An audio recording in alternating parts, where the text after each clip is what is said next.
الحمدللہ رب العالمین والصلاة والسلام علی سید المرسلین سیدنا محمد وعلی آلہ وصحبہ اجمعین، اما بعد، اعوذ باللہ من الشیطان الرجیم، بسم اللہ الرحمن الرحیم، رب اشرح لی صدری ویسر لی امری واحلل عقدۃ من لسانی یفقہوا قولی، ربنا زدنا علما، آمین یا رب العالمین۔ السلام علیکم ورحمۃ اللہ وبرکاتہ۔ ہم نے لاسٹ ٹائم مرکب اضافی پہ بات کی تھی اور اس کا پہلا حصہ ہم نے کور کیا تھا، تو آج کا جو لیسن ہے وہ اسی سلسلے کی اگلی کڑی ہے، یعنی مرکب اضافی کا حصہ دوم۔ آپ کو یاد ہوگا کہ ہم آج کل مرکب ناقص پڑھ رہے ہیں، اور مرکب ناقص ہیں 4 قسم کے، تو اس میں سے ایک ہے مرکب اضافی۔ پچھلے لیسن میں ہم نے بنیادی طور پر سیکھا تھا کہ مرکب اضافی کیا ہوتا ہے۔ اس میں یعنی ایک مضاف ہوتا ہے، ایک مضاف الیہ ہوتا ہے، ایک چیز کو دوسرے کے ساتھ نسبت جان دی جاتی ہے، جس کو اردو میں ہم عام طور پر کہتے ہیں فلاں کی فلاں چیز، لڑکے کی کتاب، استاد کا قلم، گھر کا دروازہ، مسلمانوں کی مسجد۔ تو اس طرح کی جو الفاظ ہیں یا جو مرکبات ہیں، اس کو مرکب اضافی کہتے ہیں، یعنی ایک چیز کو دوسرے کے ساتھ نسبت دی جاتی ہے۔ اور اردو میں ہم عام طور پر اس کے بیچ میں دو اسما کے بیچ میں کا، کے، کی کا اضافہ کرتے ہیں، تو اس سے یہ اضافت پیدا ہوتی ہے۔ عربی میں ہم نے سیکھا کہ مضاف وہ ہوتا ہے جس کو نسبت دی جائے، اور مضاف الیہ ہے جس کی طرف نسبت دی جائے۔ تو مضاف جو ہوتا ہے اس کی شکل کیا ہے؟ بظاہر وہ نکرہ جیسی ہوتی ہے، لیکن اس کے اوپر تنوین نہیں ہوتی، اور جو مضاف الیہ ہے وہ جری حالت میں ہوتا ہے۔ یہ بنیادی طور پر چیزیں ہم نے ذہن میں رکھنی ہے کہ یعنی جو مضاف ہے وہ نہ تو معرفہ ہوتا ہے اور نہ ہی نکرہ کی شکل کا مکمل طور پر ہوتا ہے، یعنی آخر میں اس کے جو الف لام نہیں ہوتا اس کے ساتھ، اور آخر میں اس کے جو حرف ہے اس کے اوپر ایک دمہ ہوتا ہے۔ اور جبکہ جو مضاف الیہ ہے وہ نکرہ بھی ہو سکتا ہے، معرفہ بھی ہو سکتا ہے مضاف کے مطابق، اور لیکن وہ مجرور ہوتا ہے، تو یہ اس کی خاصیت ہے۔ باقی ہم نے جو آج حصہ اس میں دیکھنا ہے، اس میں کچھ تھوڑا سا حصہ رہ گیا تھا مرکب اضافی سے متعلق، تو وہ سبق کی درس کی طوالت کو مد نظر رکھتے ہوئے اس کا ایک الگ سے حصہ بنایا گیا۔ تو آج کا لیسن ہے لیسن نمبر 21، مرکب اضافی حصہ دوم۔ اس میں ایک چیز ہے نون اعرابی۔ نون اعرابی وہ ہے جو کہ جب ہم مثنیٰ خاص طور پہ جو اسماء ہیں اس کے آخر میں جو نون ہوتا ہے تو وہ نون اعرابی کہلاتا ہے، اور اس کا ایک تعلق ہے مرکب اضافی کے ساتھ، کہ جب مرکب اضافی میں جو مضاف ہے وہ جب نون اعرابی والا آتا ہے تو اس کے ساتھ ایک خاص وجہ سے وہ نون اعرابی گر جاتا ہے، تو اس کا تعلق جو ہے وہ بس آج ہمارا یہی خاص حصہ ہے جو ہم نے پڑھنا ہے، تو اس پہ توجہ دیجیے، بہت آسان ہے اور تھوڑا سا ہے ہمارا، اس کے ساتھ ہمارا پھر مرکب اضافی کا چیپٹر پورا ہو جائے گا۔ تو مرکب اضافی کا یعنی ایک اہم قاعدہ یہ ہے کہ اگر مضاف اسم مثنیٰ یا جمع سالم آ جائے، اب مثنیٰ آپ جانتے ہیں ڈوئل، یعنی دو چیزوں کے لیے جو اسم ہوتا ہے وہ مثنیٰ کہلاتا ہے، تثنیہ بھی کہتے ہیں ہم اس کو، اور جمع سالم بھی آپ پڑھ چکے ہیں کہ جمع سالم وہ ہوتا ہے جو ترتیب کے لحاظ سے جو واحد اسم ہے اگر اس کی حروف، تعداد اور ترتیب کے لحاظ سے بعین ہی جمع کے اندر موجود ہوں تو وہ جمع سالم کہلاتا ہے۔ اس کے برعکس جمع مکسر وہ ہوتی ہے جو ترتیب یا تو آگے پیچھے ہو جائے یا پھر حروف اس میں تبدیل ہو جائیں، کم یا زیادہ ہو جائیں، تو وہ جمع مکسر ہوتی ہے، ہم یہ تفصیل سے پڑھ چکے ہیں۔ تو ابھی ہم جو بات کر رہے ہیں کہ مضاف مرکب اضافی کے اندر جو پہلا حصہ ہوتا ہے وہ ہے مضاف، اور مضاف اگر اس میں مثنیٰ یا جمع سالم آئے تو مضاف کا نون اعرابی گرا دیا جاتا ہے، یعنی جو اس کے آخر میں نون ہے نا، ابھی ہم مثالوں میں دیکھیں گے تو آپ کو واضح ہو جائے گا، اس کو ہٹا دیتے ہیں۔ ویسے تو نون کا اس کا حصہ ہے، لیکن جب مضاف کے طور پر استعمال ہوگا تو اس وقت اس کا نون ہٹا دیا جاتا ہے لکھتے ہوئے، ٹھیک ہے۔ تو یہ چیز اس کی تفصیل جاننے کے لیے دیکھیے کہ نون اعرابی کی مندرجہ ذیل 4 حالتیں ہو سکتی ہیں. پہلی کیا ہے جی، مثنیٰ ہو لیکن وہ اسم مذکر بھی ہو سکتا ہے، مؤنث بھی ہو سکتا ہے، اور اس کی رفعی حالت جو ہوتی ہے اس کے آخر میں آنی آتا ہے. یہ ہم پہلے پڑھ چکے ہیں نا، جیسے مسلمانی. ٹھیک ہے. اس کے بعد مثنیٰ مذکر مؤنث کی نسبی اور جری حالت، اس کے آخر میں کیا آتا ہے؟ عینی. ٹھیک ہے.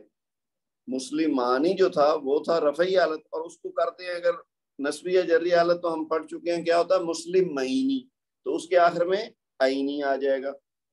اسی طرح اگر جمع کی بات کریں تو جمع سالم مذکر کی رفعی حالت جو ہوتا ہے اس میں آتا ہے اونا.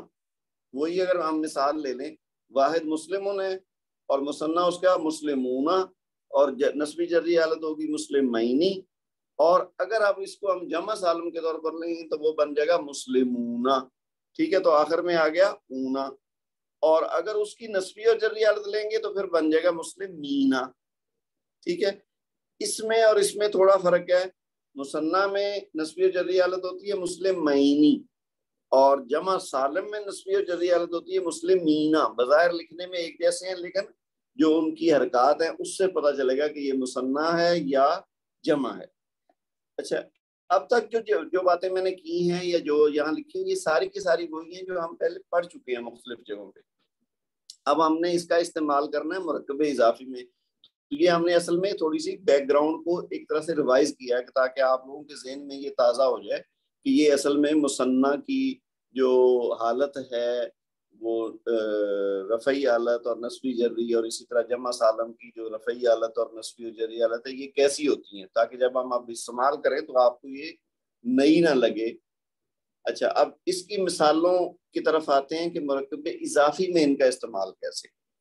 اب پہلی مثال دیکھیے کہ یہ لکھا ہوا ہے طرفا اور النہاری. تو یعنی اصل میں یہ دو ہی اسم ہیں. پہلا لکھا ہوا ہے طرفا اور النہاری. النہاری تو ایک مناسب شکل میں نظر آ رہا ہے جیسے ہم نے پہلے اب تک استعمال کیے ہیں، یعنی رفعی جری حالت میں اس طرح کے اسماء ہم استعمال کر چکے ہیں. لیکن طرفا یہ تھوڑا سا آپ کو عجیب یا مختلف سا لگ رہا ہوگا. اس کا مطلب ہے صبح کے 2 کنارے. صبح کے 2، صبح یہ النہار ہے اور طرفا ہے جو 2 کنارے. لیکن یہ طرفا کیا چیز ہے اس کو دیکھیے. اصل میں مضاف جو تھا وہ طرفانی تھا. ہم اردو میں بھی استعمال کرتے ہیں نا لفظ طرف، ڈائریکشن جو ہوتی ہے. تو یہ اصل میں اگر عربی کے حساب سے دیکھیں تو یہ ہے طرفن. ٹھیک ہے، یعنی ایک سائڈ، ایک کنارہ. اور اگر اس کا مثنیٰ دیکھیں تو یہ بنے گا طرفانی. ٹھیک ہے، طرفانی یعنی 2 کنارے، 2 سائڈز. ٹھیک ہے. تو طرفانی جو ہے اس کا جو نون اعرابی ہے نا، یعنی یہ جو آخر والا نون ہے اس کو گرا دیا ہے جب ہم نے اس لفظ کو مضاف کے طور پر استعمال کیا. یعنی مرکب اضافی کے اندر مضاف اور مضاف الیہ 2 چیزیں ہوتی ہیں، اور اگر مضاف ایسا ہو جس کے آخر میں نون اعرابی ہو، چاہے وہ مثنیٰ حالت میں ہو یا وہ جمع حالت میں ہو. اچھا، اگر کوئی واحد حالت میں ہو اسم اور اس کے آخر میں نون ہو تو یہ ضروری نہیں کہ وہ بھی آپ نے گرا دینا. وہ یعنی نون اعرابی جو ہوگا وہی گرانا ہے، جو اصلاً اس کا نون ہے وہ نہیں گرائیں گے، کیونکہ یہاں اصل میں تو مسلمانی ہے یا طرفن ہے.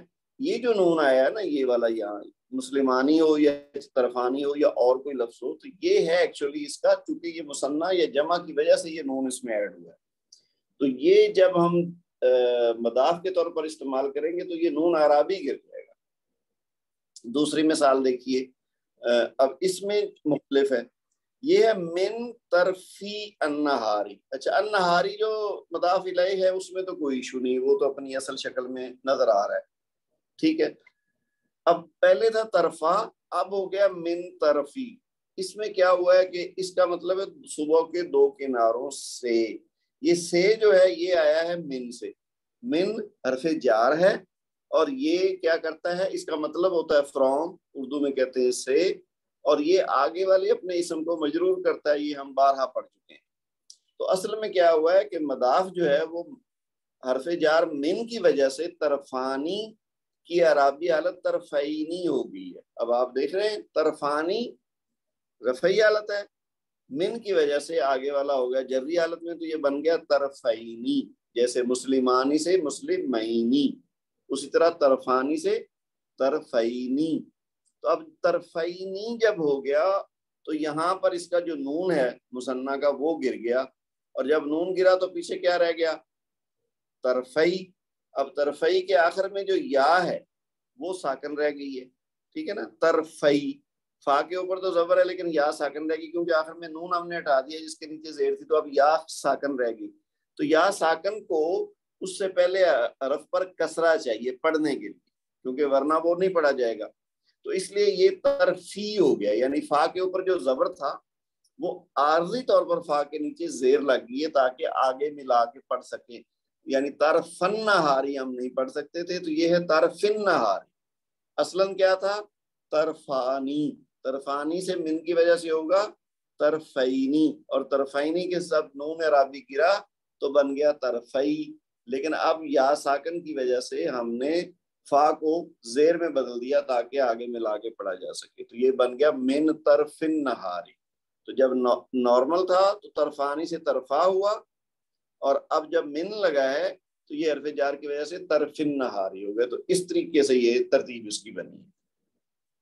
تھوڑی مثالیں اس کی اور دیکھتے ہیں، یہ دیکھیے جی، بس آج کا ٹاپک صرف اتنا ہی ہے، لیکن اس کی ہم مختلف مثالیں دیکھ کے اس کو سمجھ رہے ہیں۔ اب تیسری مثال دیکھیے، صاحبہ السجنی، یہ قرآن پاک سے الفاظ لیے گئے ہیں، تو صاحبہ سے اب آپ کو سمجھ آ رہی ہوگی، جیسے ہم نے پیچھے طرفا والا پڑھا ہے نا، تو اسی طریقے سے یہ ہے صاحبہ۔ تو اصل میں کیا تھا؟ صاحبانی، دو ساتھی، صاحب کہتے ہیں نا ساتھی کو، تو صاحبانی دو ساتھی ہو گیا، جمع اس کی ہوتی ہے اصحاب، تو دو کے لیے ہے صاحبانی، اور صاحبانی چونکہ جب مضاف کے طور پر استعمال ہوگا تو اس کا یہ جو نون اعرابی ہے یہ گر جائے گا، تو پیچھے کیا بچا؟ صاحبہ، اور السجنی، صاحب السجنی، جیل کے دو ساتھی، ٹھیک ہے۔ اگلی مثال دیکھیے، چوتھی مثال کیا ہے؟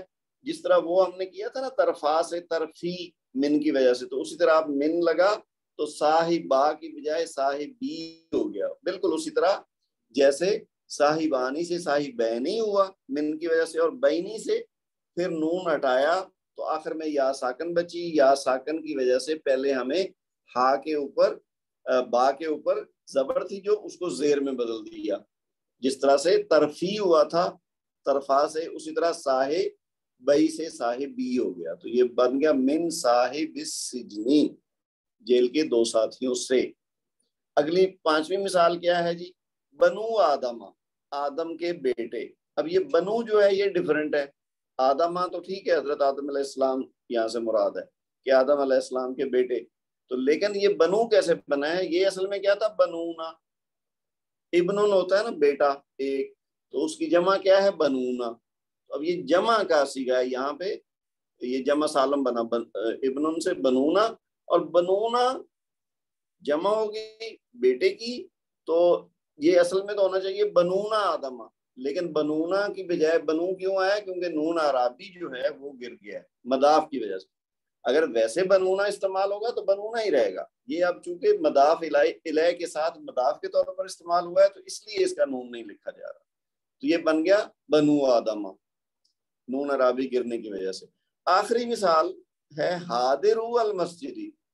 اب حاضرو ڈیفرنٹ لگ رہا ہے، مسجدی تو ٹھیک ہے وہی نارمل حالت میں ہے، مسجد ان سے مسجدی، اور المسجدی مسجد کے حاضرین، ٹھیک ہے، تو حاضرین حاضرو تو نہیں ہوتا، یہ اصل میں تھا حاضرونا، حاضرون واحد ہے، حاضرانی مثنیٰ ہے، اور حاضرون جمع ہے، تو حاضرون المسجدی یعنی مسجد کے اندر جو لوگ موجود ہیں اگر ان کے بارے میں بات کریں تو ہم کہیں گے حاضرون المسجدی، لیکن نون اعرابی گرا دیں گے تو پھر یہ پڑھا جائے گا حاضر المسجدی، تو حاضرو المسجدی اور ملا کے پڑھیں گے حاضر المسجدی۔ تو یہ چیز بس آج کے لیسن میں تھی کہ ہم نے جو مثنیٰ اور جمع سالم کے اندر جو نون اعرابی ہوتا ہے، جب ہم ایسے اسم کو مضاف کے طور پر استعمال کریں گے مرکب اضافی میں تو ان کا نون اعرابی گر جائے گا، لکھنے میں بولنے میں دونوں حالتوں میں وہ استعمال نہیں ہوگا، اصل صرف یہ چیز ہے۔ تو اب ہم نے اس کو مثالوں سے سمجھ لیا ہے، کیونکہ جب ہم آگے بڑھیں گے قرآن پاک کو اگر آپ پڑھیں گے تو اس میں آپ کو یہ چیزیں نظر آئیں گی، تو آپ کو پتہ ہونا چاہیے کہ یہ صاحبہ یا یہ جو بنو ہے، اگر حاضرو ہے، تو اس طرح کے الفاظ کیوں ہیں، اس کے ساتھ نون کیوں نہیں؟ تو اس کی وجہ یہ علیحدہ ہوں گے تو نون ساتھ لکھا جائے گا، بولا جائے گا، لیکن جب مضاف کے طور پر استعمال ہوں گے تو اس صورت میں صرف ان کا نون اعرابی گر جائے گا۔ ٹھیک ہے جی، اب ہم اس کی ایکسرسائز کی طرف آتے ہیں۔ پہلا کوشچن ہے کہ جی مندرجہ ذیل مرکبات میں مضاف واحد اسم کے طور پر آیا ہے، یہ جو نیچے دیا ہو نا چارٹ، اس میں اگر آپ مضاف دیکھیں تو یہ جیسے ہے کتاب، اب یہ واحد اسم کے طور پر آیا ہے، یہاں مضاف کو مثنیٰ بنا کر مرکب اضافی بنایا، یعنی آپ نے یہ واحد والا مضاف اس کی مثنیٰ شکل خود بنا اور پھر مرکب اضافی کی شکل دینی ہے اس کو۔ تو پہلی مثال جو ہے نا وہ پوری یہاں پہ لکھ کے بتائی گئی ہے، دیکھیے پہلا کیا ہے، کتاب الطالبی۔ اب طالب کیا ہوتا ہے؟ طالب علم، اسٹوڈنٹ، کتاب کتابی ہے، تو کیا مطلب ہوا؟ طالب علم کی کتاب، کتاب الطالبی۔ اب ہم نے کیا کرنا ہے، کتاب جو ہے نا یہ واحد ہے تو اس کا بنانا ہے مثنیٰ، تو کتاب کا مثنیٰ کیا بنے گا؟ کتابانی، یعنی دو کتابیں۔ جمع تو اس کی ہوتی ہے کتب، وہ تو جمع مکسر ہے کتب، لیکن جو مثنیٰ ہے وہ ہے کتابانی۔ اب آپ دیکھیے پہلے سٹیپ میں کتابانی پورا لکھا ہوا ہے، کتابانی الطالبی یعنی طالب علم کی دو کتابیں، لیکن ابھی ہم نے پڑھا ہے کہ جو مثنیٰ اسم میں نون اعرابی ہوتا ہے وہ مضاف کے طور پر جب یہ اسم استعمال ہوگا تو پھر نہیں لکھا جائے گا، تو لہذا اگلے سٹیپ میں وہ نون ہٹا دیا گیا، تو یہ بن گیا کتابہ الطالبی، کتابت طالبی، آپ یوں بھی پڑھ سکتے ہیں کتابت طالبی، طالب علم کی دو کتابیں۔ تو اس کی شکل صحیح یہ ہے، یہ غلط ہے، یہ تو جسٹ ایک بنایا گیا نا کہ پہلے سٹیپ میں آپ ایسے لکھیں گے اور جب آپ پھر اس کو درست کرنے لگیں گے تو نون کو گرا دیں۔ اب یہ تو ہو گئی رفعی حالت، تو نسبی اور جری حالت میں کیا ہم کریں گے؟ جیسے ابھی ہم نے اوپر مثالیں پڑھی ہیں نا اسی طریقے سے ہم کریں گے، کتاب بھی۔ اچھا یہ با کے اوپر جو زبر ہے نا یہ غلطی سے زبر لگ گیا، یہ اصل میں زیر ہے، کیونکہ کتاب با ہے، تو جب ہم اس کا ہٹائیں گے نا ساتھ میں لائیں گے، اس کی نسبی اور جری حالت بنے گی کتاب بئی، لیکن جب ملا کے لکھیں گے تو پھر کتاب بالطالبی، با کے نیچے زیر آ جائے گی، یہ صرف ملانے کے لیے ہے۔ تو اصل شکل وہی ہے کتابانی، لیکن جب رفعی حالت میں اس کو مضاف کے طور پر استعمال کیا تو نون گر گیا، تو کتاب الطالبی، اور نسبی اور جری حالت کریں گے تو پھر ایک تو اس کا یہ الف گر جائے گا، دوسرا با کے نیچے زیر لگ جائے گی، تو کتاب الطالبی۔ بالکل اسی طریقے سے آپ نے یہ باقی والے کرنے، جیسے یہ ہے نا ید البنتی، لڑکی کا ہاتھ۔ اب ید جو یدون ہوتا ہے، لیکن چونکہ یہ مضاف کے طور پر آیا تو آپ کو پتہ ہے تنوین نہیں لگے گی، تو یدو، ٹھیک ہے، لڑکی کا ہاتھ۔ اب یدو کی کا مثنیٰ کیا بنے گا؟ یدانی۔ تو اب یدانی سے اب آپ نے جس طرح کتاب بانی سے بنایا نا، اسی طرح یدانی کو ذہن میں رکھتے ہوئے آپ نے یہاں اور یہاں اور یہاں یہ تینوں جگہ پہ، یعنی پہلے اس کی نارمل شکل لکھیں نون عرابی کے ساتھ، پھر نون عرابی گرا کے لکھیں رفعی حالت، اور پھر نسبی اور جری حالت یہاں۔ تو اس طرح سے یہ آپ کا پہلا ہو جائے گا۔ پھر آگے جو ہے وہ ہے اخت و زیدن۔ اب اخت و زیدن کیا ہے؟ زید کی بہن، ٹھیک ہے، تو اب اخت کیا کہتے ہیں؟ بہن کو، زیدن تو زیدن ہی رہے گا، تو اخت و زیدن، اخت کو آپ نے مثنیٰ بنانا ہے، تو ایک بہن کو اختن کہتے ہیں، تو دو کو کیا کہیں گے؟ یہ اب آپ نے خود بنانا ہے، اور پھر یہ تین حصے اس کے پورے کرنے ہیں۔ اسی طرح جدار کہتے ہیں دیوار کو، تو جدار الغرفتی، کمرے کی دیوار، تو جدار کا پہلے مثنیٰ بنائیں، اس کے بعد یہ تینوں حصے فل کر دیں۔ اسی طرح باب البیتی، گھر کا دروازہ، تو باب کو پہلے آپ کریں ڈبل، یعنی اس کا مثنیٰ بنائیں اور اس کے بعد پھر یہ اسے فل کر دیں۔ تو اس طرح سے یہ پہلا کوشچن آپ کا پورا ہو جائے گا۔ اگلا کوشچن ہے کہ مندرجہ ذیل مرکبات میں مضاف واحد اسم کے طور پر آیا ہے، جیسے اوپر والے سوال میں تھا، جیسے یہ ہے نا خادم الملک، خادم الملکی، بادشاہ کا خادم، تو خادم جو ہے یہ واحد اسم ہے، یہاں مضاف کو جمع سالم بنا کر مرکب اضافی بنایا۔ تو فرق کیا ہے؟ پچھلے کوشچن میں واحد اسم کو مثنیٰ بنانا تھا، یہاں واحد اسم کو جمع سالم بنانا ہے، تو جمع سالم بنا کے باقی وہی کام کرنا ہے۔ ابھی دیکھیے جمع سالم بنایا، خادموں کا کیا بنے گا؟ خادمون، تو پہلے حصے میں تو آپ نے ویسے ہی لکھ دینا خادمون الملکی، خادمون المالکی، تو یعنی بادشاہ کے غلام، یعنی یہ جمع ہوگی نا، وہ بادشاہ کا غلام ہے تو یہاں کی جمع میں بادشاہ کے غلام ہو گیا. تو اب اس کو درست لکھنے کا طریقہ کیا ہے کہ نون اس کا گرا دیں گے تو کیا بن جائے گا خادم المالکی، بادشاہ کے غلام. یہ ہے اصل میں اس کی رفعی صحیح حالت، یہ صحیح نہیں ہے. تو اب اس کی نسبی اور جری حالت جیسے ہم نے اوپر کیا ہے اسی طرح خادم المالکی، خادم المالکی، یعنی میم کے اوپر جو پیش ہے وہ زیر میں بدل جائے گی اور واو ہٹ جائے گی، وہ یا میں بدل جائے گی. تو خادم المالکی، ٹھیک ہے، جس طرح اوپر ہم نے پڑھا تھا نا حاضرون المسجد، یہ بالکل اسی شکل میں ہے.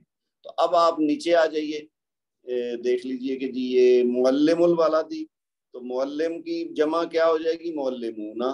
تو اسی طریقے سے آپ نے جیسے اوپر والی لائن ہے اسی طرح آپ نے یہ 3 حصے اس کے فل کرنے ہیں.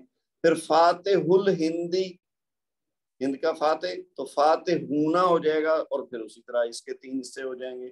پھر منافق کی جمع کیا ہو جائے گی منافقون، تو منافقون مدینتن، کسی شہر کا منافق، تو اسی حساب سے آپ نے اس کی جمع بنا کے تو پھر یہ 3 حصے فل کرنے.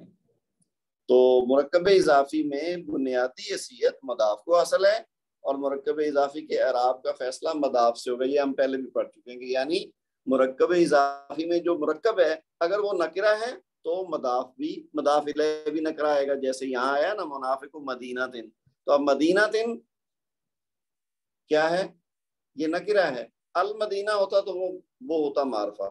تو اسی حساب سے آپ نے اس کا جو مضاف ہے وہ پھر نکرہ حالت شکل دے گا، معنی لحاظ سے نکرہ کے معنی دے گا. لیکن اگر مضاف الیہ معرفہ ہے تو پھر اس کا جو مضاف ہے وہ بھی معرفہ کے معنی دے گا.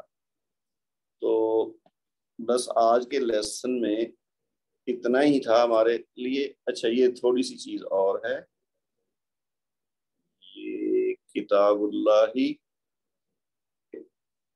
اچھا یہ وہی بات کو ایکسپلین کیا گیا ہے کہ یعنی اگر یہ جو بات ہے نا مرکب اضافی میں بنیادی حیثیت مضاف کو حاصل ہے اور مرکب اضافی کے اعراب کا فیصلہ مضاف سے ہوگا.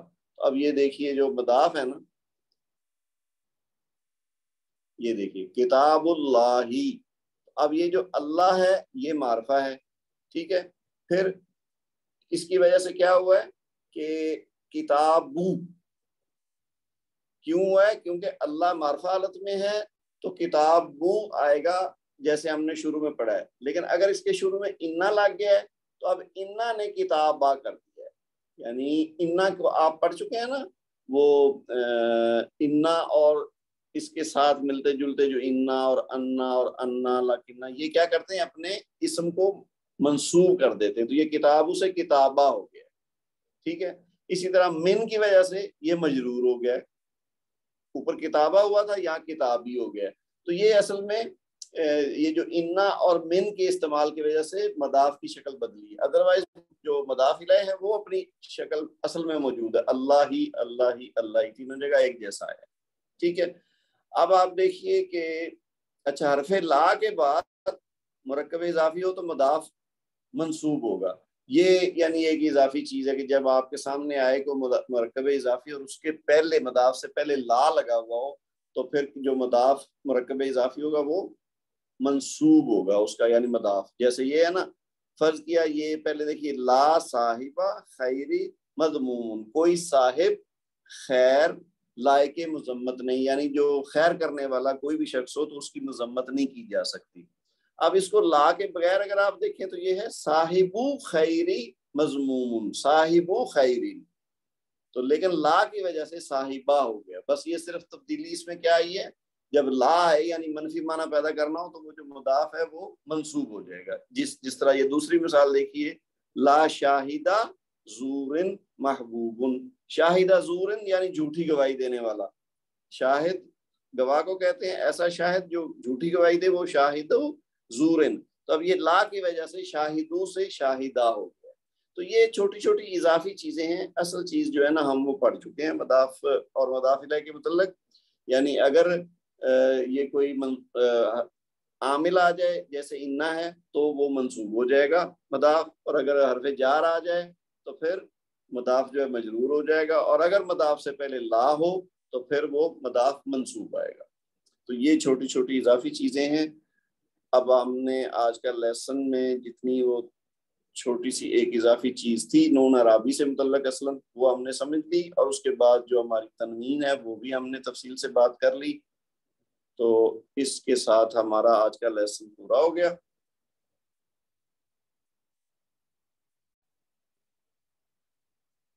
اچھا, اگر کوئی کوشچن نہیں ہے تو پھر ہم آپ کی آج کی کلاس ختم کرتے ہیں. اگلی کلاس تک کے لیے اللہ حافظ. سبحانک اللہم و بحمدک اشہد ان لا الہ الا انت استغفرک و اتوب الیک. والسلام علیکم ورحمۃ اللہ وبرکاتہ.